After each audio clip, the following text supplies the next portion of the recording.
Ai, ai, professor.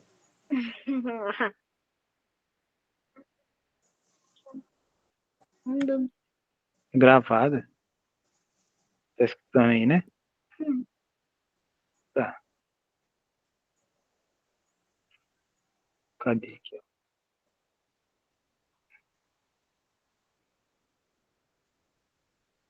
Tá aparecendo aí? Tá?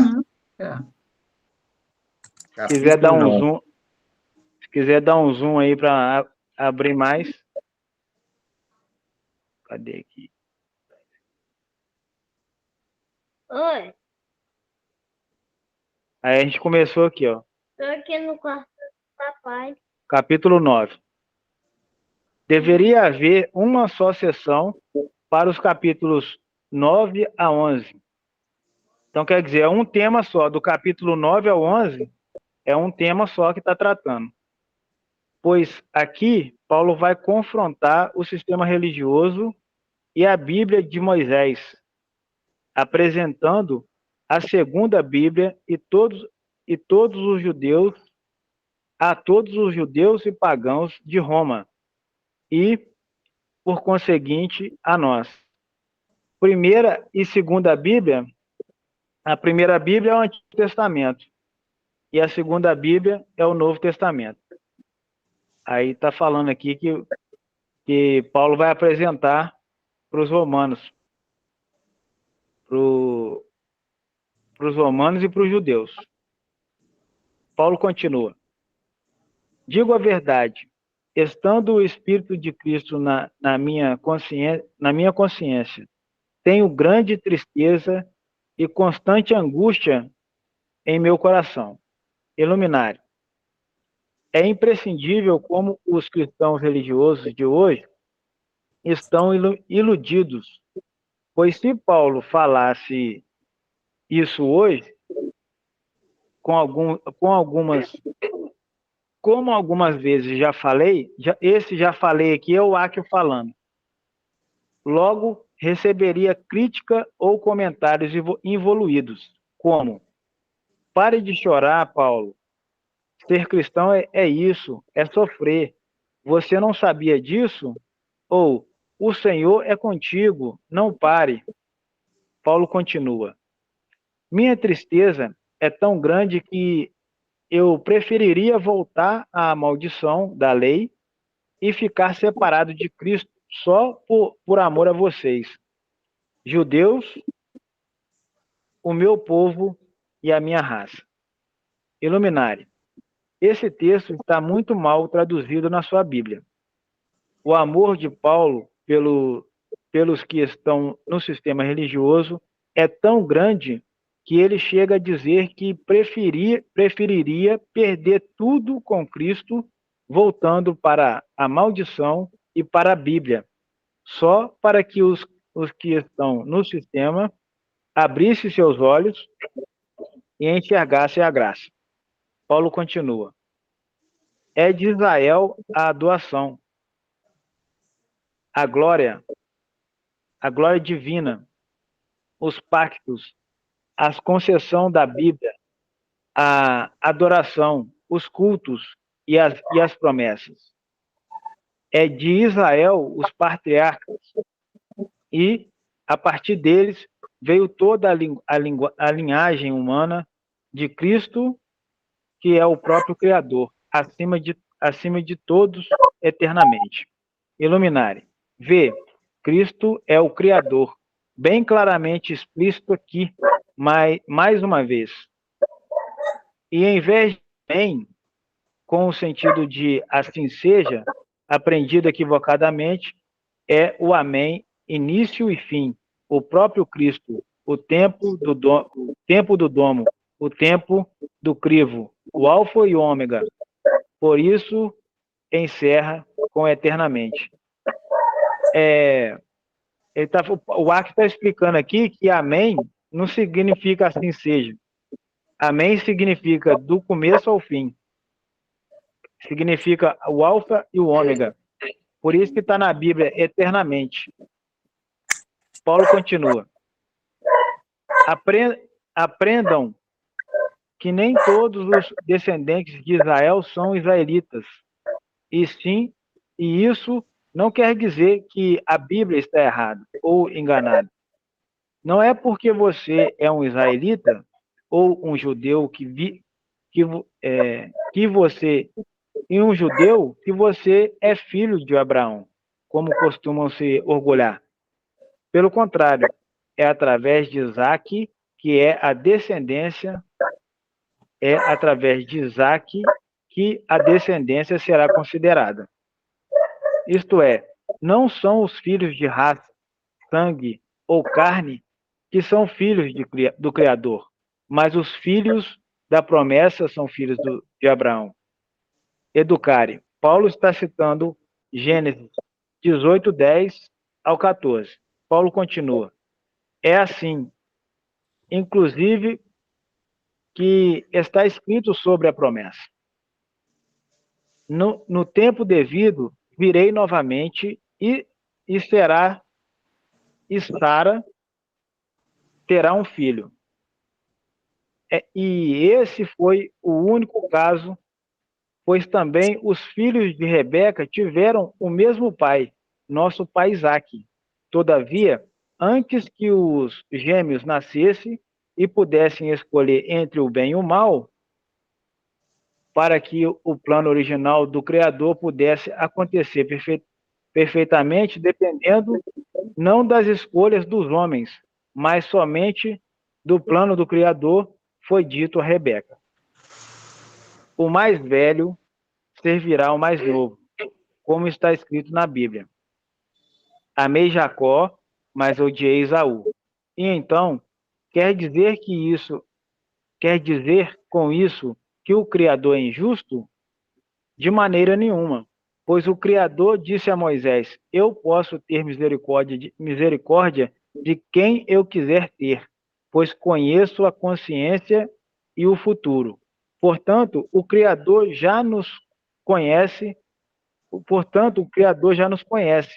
Não adianta orar e pedir misericórdia. Se ele já sabe quem você é, então seu esforço será inútil. Revelar. Estes textos estão mal traduzidos e mal interpretados. Isto leva o leitor a acreditar num Deus injusto e criar teorias como a do calvinismo e do arminianismo, de eleição e predestinação, sendo que o Criador é atemporal e onisciente, e só ele pode escolher amar e odiar. Um exemplo claro disso são os dons e as experiências, que mesmo sendo tão limitados, já nos proporcionam uma antecipação dos fatos e das pessoas. Aí ele está falando aqui que Deus, na Bíblia está escrito assim, Deus pode ter misericórdia, pode amar um e odiar o outro. Por quê? Ele sabe depois do tempo quem foi as pessoas. É como se ele fosse lá na frente, antes dele criar o mundo, é como se ele fosse lá na frente e já tivesse visto toda a criação dele e já tivesse visto quem escolheu ele como bem e quem escolheu ele como mal. E ali, através da escolha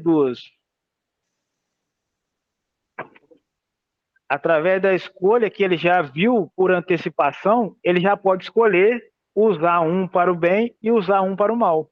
Por exemplo, ele viu que o faraó já ia escolher o mal. Então, já que faraó escolheu o mal, ele pegou e usou o faraó para demonstrar o seu poder, o lado mal do seu poder.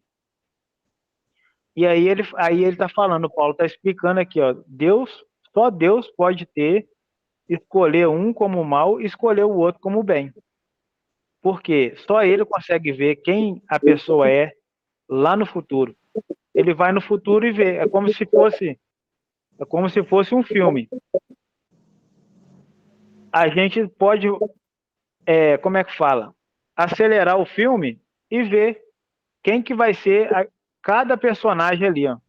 Então, se tem um personagem que ele é o personagem vilão, se a gente fosse o diretor do filme, a gente pode pegar aquele vilão que ele escolheu ser vilão e usar o vilão para o mal, para mostrar o poder. Então, é isso que Paulo tá mostrando, que está passando aqui. Uma mãe, aí ele vai mostrar, por exemplo, como uma mãe sabe se um filho é bom e se um filho é mau. Uma mãe para um filho, ou uma mãe para um filho, ou um mestre para um discípulo.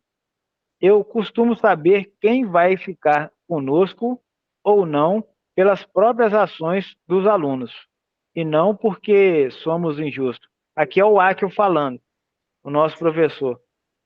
Está falando o seguinte, que ele costuma ver pelas ações quem vai ficar com a gente e quem não vai ficar. Só pelas ações. Aí ele está falando, não é que ele é injusto por falar assim, ó, fulano não vai ficar comigo, ou fulano não vai ficar com a gente. Não é porque ele é injusto, mas é porque pelas ações a gente já vê mais ou menos o que a pessoa está escolhendo. E como uma mãe também, uma mãe sabe se um filho está andando no caminho, nos princípios que a mãe colocou, ou o pai colocou, ou se ele está desviando. Então ele sabe se o filho está indo mal, ou ele vai decidir ir para o mal ou decidir para o bem. A dualidade, amar um e odiar o outro, como Abel e Caim, Isaú e Jacó, são apenas metáforas. Então ele está falando que são metáforas, amar um e odiar outro, que está escrito na nossa Bíblia aí. Poesia do plano original. O Criador está plasmando, ou seja, está criando uma linda história sem interferir neles. Então Deus está criando a história sem interferir na decisão dos homens. Mas, por antecipação do holograma aqui é o mundo. Ele antecipa o filme do mundo. Por antecipação desse filme, que é o mundo, já sabe quem serão os vitoriosos e quem serão os derrotados pelo próprio ego. Então ele vai antecipa e sabe quem vai vencer o ego e quem vai ser derrotado pelo ego. Paulo continua. Pois a Bíblia diz sobre o faraó, eu já conhecendo você, então Deus já conhecendo o faraó, tendo legalidade, Deus já conhecendo o faraó, tendo legalidade. Aí aqui o Áquio pediu para colar o grau sobre sete interferência da menorá. Dei-lhe poder para o propósito específico. Então, Deus deu poder para um propósito específico lá, de Deus através de Faraó. Mostrar em você, Faraó, meu poder, para que através de você o meu nome seja conhecido em toda a terra. Revelar. O Criador revelou na primeira Bíblia ser o vingador, o justiceiro, aquele que julgará os maus.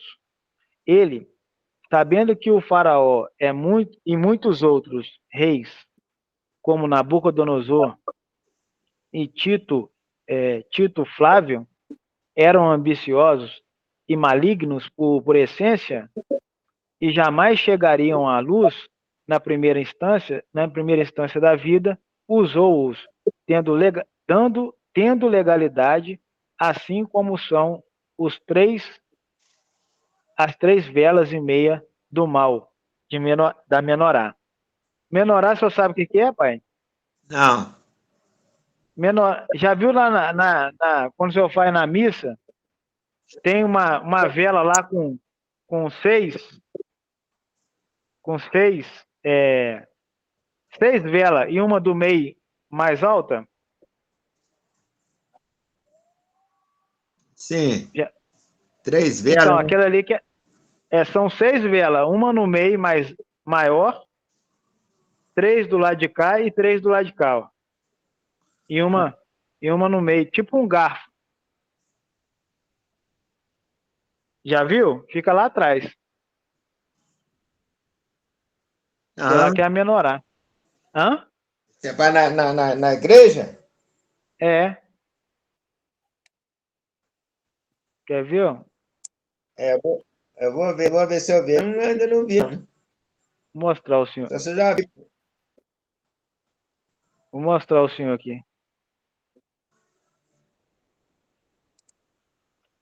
Quer ver que eu vou mostrar o senhor? Pera aí. Menorar.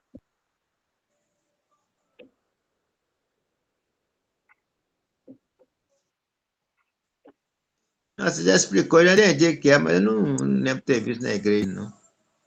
Não, mas é bom mostrar aqui que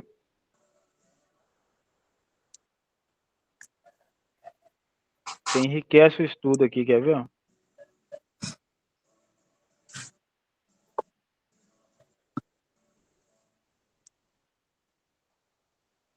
Caralho.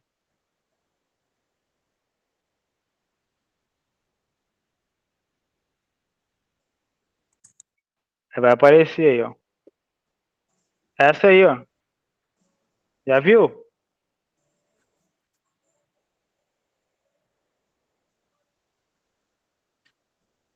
Eu não lembro, não, meu filho. Aí, ó. Vê se tá aparecendo aí pro senhor. Tá aparecendo, aí.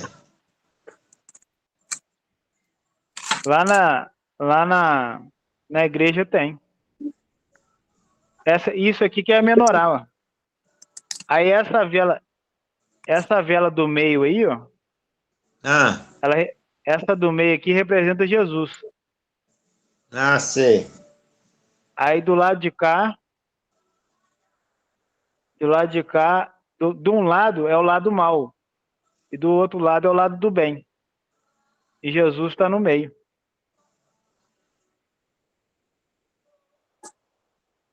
Sabia chamar melhorar, não? Isso aqui chama menorar. Cadê aqui? É Voltar lá novo, agora. é novo para Hã? mim. Sabia disso, Patrícia? Não conhecia também, não. Agora que eu tô conhecendo, meu filho. É menorar. Cadê? Aqui, essa aqui tem 3.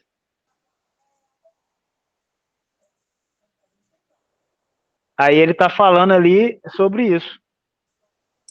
Deixa eu pagar aqui. Entendi. Então. Menorar. Menorar. Isso para mim é Aí novo. voltando aqui, ó.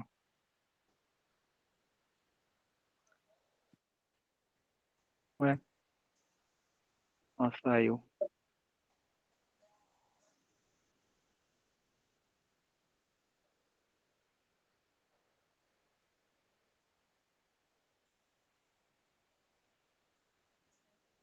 Menorar. Ali que é a menorar que ele tá falando. Isso na igreja, por exemplo, que hora que eles apresentam isso? Não, ela fica atrás lá do padre, lá, ó. Ela fica atrás do padre. Ah, tá, vou observar. São uma vela no meio Três e 3 do lado e 3 do outro. 7 velas.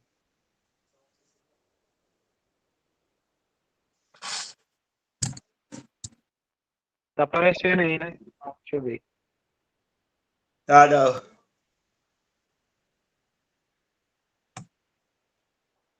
Pera aí, então. Ué?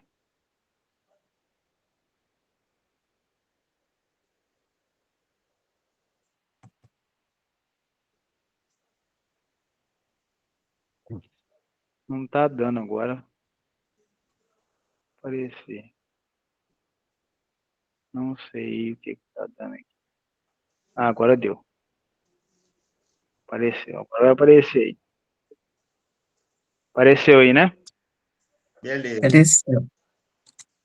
Apareceu. Aí tá falando aqui, ó. Dessa menorá. O Áquio tá falando. Ele sabendo que o faraó e muitos outros reis, como Nabucodonosor e Tito Flávio, eram ambiciosos e malignos por essência e jamais chegariam à luz na primeira instância da vida, usou-os, tendo legalidade, assim como são as três velas e meia do mal da menorá. Se uma simples simpatia ou oferenda aos espíritos já dá legalidade ao mal, imagine a ambição, o ego e todo tipo de virtude do mal. Por isso, como temos ensinado aos desigrejados e cristãos conspiracionistas, parem de repetir tolices. O Criador usa os Illuminati, aqui que você viu, né, Patrícia? Foi. O Criador usa os Illuminati, ou seja, o Criador usa os donos do mundo, pois quando vê que estes judeus interpretam a Bíblia para si e nunca mudarão na primeira instância, dão legalidade para que sejam instrumentos do crivo. Então ele está falando que Deus hoje está usando, como ele usou Faraó, hoje ele está usando os donos do mundo do mesmo jeito que ele usou Faraó, para pagar o mal com o mal. Então ele usa os Illuminati, que são os judeus que controlam o mundo, controla banco, controla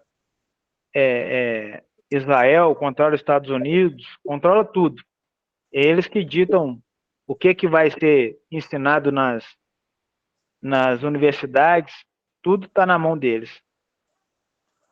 Portanto, o Criador, sendo onisciente, tem misericórdia de quem ele quiser, e conforme sua justiça, pode cegar pessoas ou usá-las para o mal.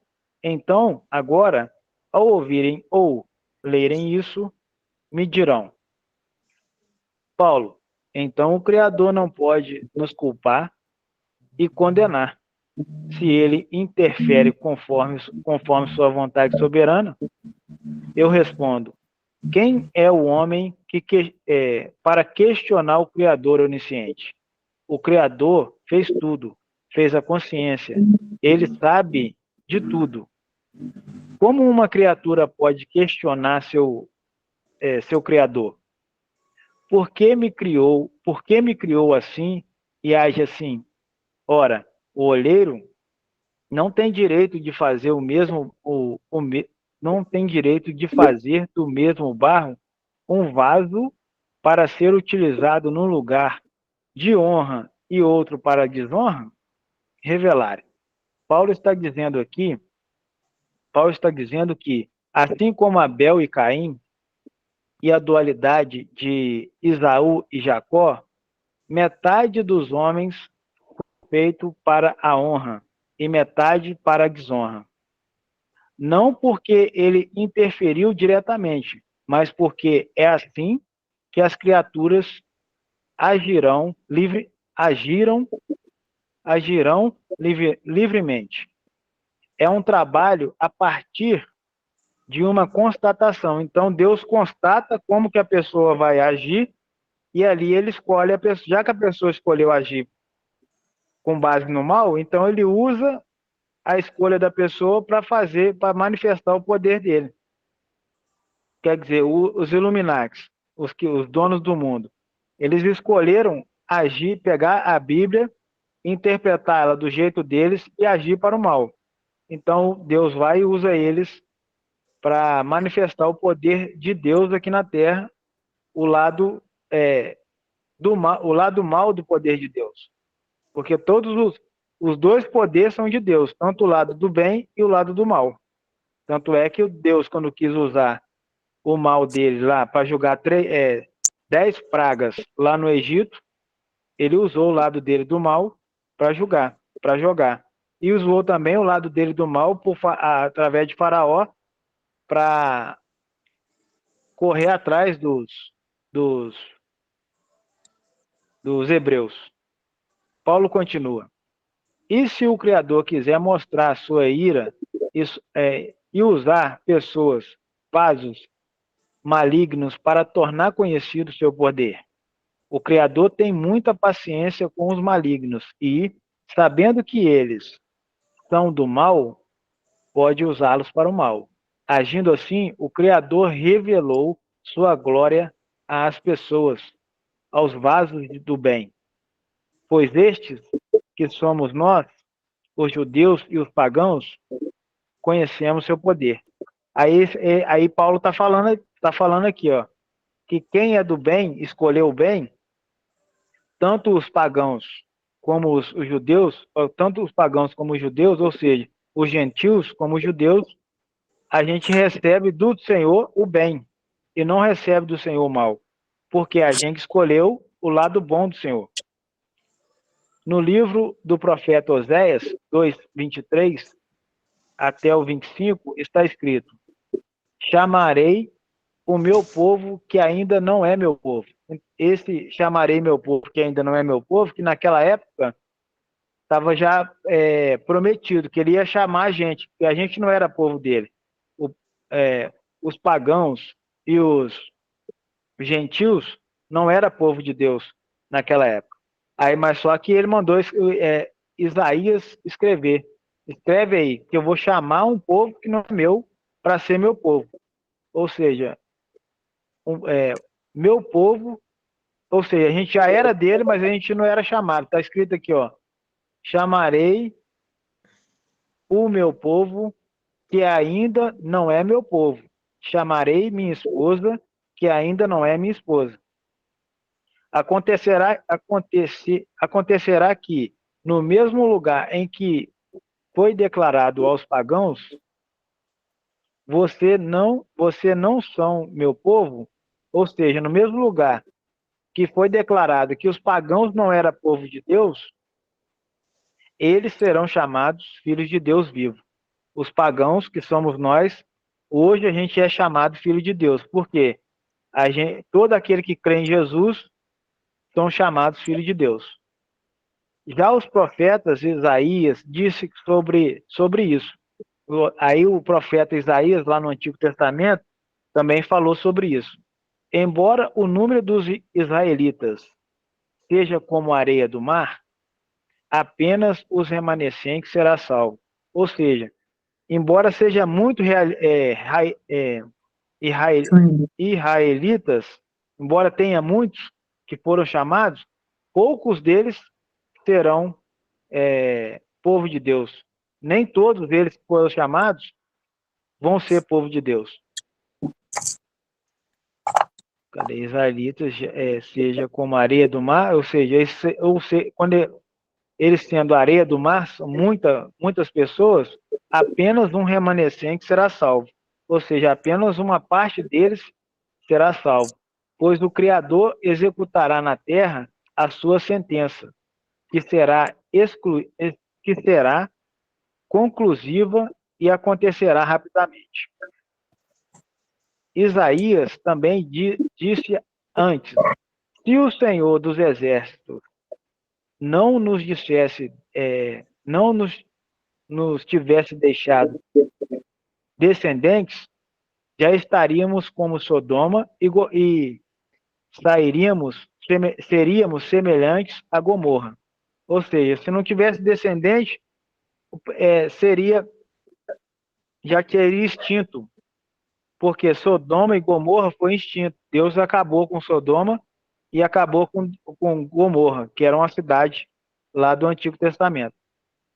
Mas só que ele deixou algum remanescente, algumas pessoas de Israel para ser salvo. Revelar. Paulo está dizendo que Israel sofrerá o juízo divino mais do que as outras nações, e que o número de pessoas do bem em Israel, através do sistema religioso judaico, é tão pequeno que pode se comparar com a imoralidade e infidelidade de Sodoma e Gomorra, como Isaías também comparou por profecia. Israel já nem existiria se não fosse pela promessa de Abraão. Então, se não fosse pela promessa de Abraão, Israel já tinha acabado, porque são tantas pessoas lá que traiu Deus, que não escolheu Deus, que se não fosse a promessa de Abraão, Israel já tinha até acabado. Paulo está confrontando o ego e o orgulho dos bíblias, provando-lhes biblicamente que eles não são melhores, mas, ao contrário, piores. Sei lá, em Romanos 9, Paulo deixa claro que os bíblias são piores e não melhores. Bíblia aqui são os legalistas, os religiosos. Como explicar essa dualidade? Os pagãos, que nunca buscaram a justiça, receberam a justiça através da fé. Mas Israel, então, aí está falando aqui, ó, que os pagãos, que somos nós, os judeus, fora de Israel, recebeu a justiça, os pagãos que nunca buscaram a justiça, ou seja, os pagãos nunca buscaram a justiça através da Bíblia, como os judeus buscavam. Receberam a justiça através da fé. Então, por meio da fé, a gente recebeu essa justiça de Deus. Mas Israel, que buscava a justiça através da obediência da Bíblia, não recebeu a justiça. Porque quando Jesus veio aqui, que é a justiça, os israelitas desprezaram Jesus. Os de Israel até matou Jesus, que é a justiça. Eles não receberam essa justiça. Por que não? Por que não? Porque os judeus religiosos buscavam a justiça através da obediência à Bíblia, a obediência ao dogma da Bíblia, aos rituais da Bíblia, e não através da fé. Como também disse Isaías, em 28, 16 e 8, 14 e 15. Eis que ponho em Sião uma pedra de tropeço e uma rocha, pirâmide delta Dalat, que faz cair. Que faz cair. E aquele que confiar nesta rocha angular jamais será envergonhado. Grande revelar. Primeiro, a revelação que este texto de Isaías, que Paulo, primeiro, é revelado que este texto de Isaías que Paulo cita é que Pedro também citará em sua carta, refere-se ao Messias, ao Criador homem, que veio como uma rocha triangular, um delta, um Dalat, uma pirâmide. Cristos e não Pedro, ou seja, basta atentar para este trecho para sair da armadilha que Pedro foi o primeiro papa, rocha espiritual. Aqui a teologia prega que Pedro foi o primeiro papa, mas aí está mostrando nesse texto aqui que o primeiro papa é Jesus, não é Pedro. Ele é que é a rocha, ele é que é a pedra. Pedro quando Jesus fala ali, Pedro, tu és pedra, em ti edificarei a minha igreja, mas quer dizer, ele é a primeira das pedras vivas em Cristo, porque Cristo é a pedra angular total. Pedro é uma parte da pedra. Aí depois veio os apóstolos e hoje também nós fazemos parte dessa pedra, dessa igreja que é Cristo. Primeiro, é revelado que este texto de Isaías, que Paulo cita, é que Pedro também citará em sua carta, refere-se ao Messias, o Criador homem, que veio como uma rocha triangular, um delta, um Dalat, uma pirâmide. Cristos e não Pedro. Ou seja, basta atentar para este trecho para sair da armadilha de que Pedro foi o primeiro papa, rocha espiritual. Depois, é revelado que, quando é dito antes pedra de tropeço, e depois rocha que faz cair, são expressões similares, mas não idênticas. Pedra de tropeço é a lei. Então ele está falando aqui, que foi citar, que está citando na Bíblia lá? Pedra de tropeço e depois está citando rocha que faz cair. E aí tem uma distinção aqui, ó. Pedra de tropeço é a lei, é a Bíblia. E pela coerência de tudo que Paulo fala e de toda a Escritura, pedra de tropeço é a lei, a Bíblia, e eles tropeçaram na Bíblia. Aí está falando que a própria Bíblia é uma pedra de tropeço, porque eles tropeçaram na Bíblia. Tanto porque, como diz o capítulo anterior, capítulo anterior, esta só ressaltou o ego deles. Ou seja, no capítulo anterior a gente viu que a Bíblia, a lei, só ressaltou o ego dos judeus. Não serviu para salvar eles. Como porque foi por causa dela, das interpretações egoístas, ou seja, das más interpretações relativas à Bíblia, uma interpretação materialista e carnal, que eles confundiram os judeus nas sinagogas, não aceitando a rocha, o Messias, o rei de Israel. Então, pela Bíblia, eles interpretaram a Bíblia mal, e quando veio Jesus e pregou a verdade da Bíblia, eles entenderam que Jesus estava pregando errado e mataram Jesus. A rocha que fez cair é Jesus Cristo, ou seja, Jesus é que fez eles cair. O Messias, que foi rejeitado pela cegueira deles. Eles estavam cegos, então interpretaram mal, então pegaram e mataram Jesus. Cristo, a própria lei, a Torá, a Bíblia em carne, mas eles esperavam um presidente forte, que os defendesse politicamente, os privilegiasse e lhes desse prosperidade.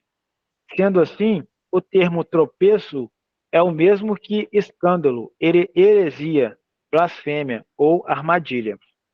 A Bíblia, como já revelamos, é a grande armadilha do Criador para os judeus e cristãos egoístas. Jesus é a grande armadilha para os judeus e os cristãos egoístas. Então, do mesmo jeito que a Bíblia e Jesus foi armadilha para quem interpreta a Bíblia mal, interpreta a Bíblia para si e não para todos, não para o bem de todos, ela também, hoje em dia, está sendo, tanto a Bíblia como Jesus de hoje, está sendo uma armadilha para muitos. Tem muita gente que pega, fala o nome de Jesus, mas está interpretando a Bíblia errada. Está interpretando como se Jesus fosse só para eles e o resto está tudo condenado. Essa é uma interpretação egoísta. A maior prova disso é que os judeus, hoje, esperam um Messias político. Ou seja, os judeus lá em Israel, eles estão esperando esse Messias ainda.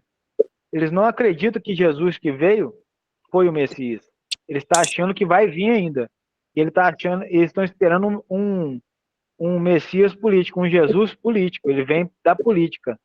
E os cristãos esperam a volta do Messias para serem privilegiados e poupados do sofrimento e do caos. Todos querem rei e reino, mas não querem primeiro o sofrimento. E Jesus falou que a gente ia ter o reino através do sofrimento, através do esforço. Só que tá tendo uma pregação no mundo que não precisa de sofrer, que o reino vai vir sem sofrimento. Está tendo uma pregação do arrebatamento. Ah, Jesus vai vir, você está salvo, ele vai vir te arrebatar e está tudo certo. Pode agir, pode viver do jeito que você quer. E não é assim. Isso aí é uma pregação do falso, uma pregação mal interpretada da Bíblia. Não é uma interpretação real. Porque Jesus mesmo virou e falou, gente, transformai-vos, renovai-vos e transformar o corpo pela renovação da mente. E ele falou, se não negar a si mesmo, tomar sua cruz e seguir, você não tem como fazer a transformação de ser a imagem e semelhança do homem e passar a ser a imagem e semelhança de Cristo. Então, a gente vai ter, sim, o corpo glorificado, vai ter a ressurreição, mas é através da cruz, através do sofrimento, que é o que todos os apóstolos passaram foi por meio disso. Eles chegaram até a morte para ter o corpo glorificado. Quando Jesus voltar, vai voltar com eles, com o corpo glorificado, e aqueles que estão seguindo Jesus vai receber também o corpo glorificado, que o corpo é eterno. Aí terminou aqui e a gente continua no capítulo 10, semana que vem. Alguma dúvida? Comentário? Não, tranquilo, mano. Parar de gravar.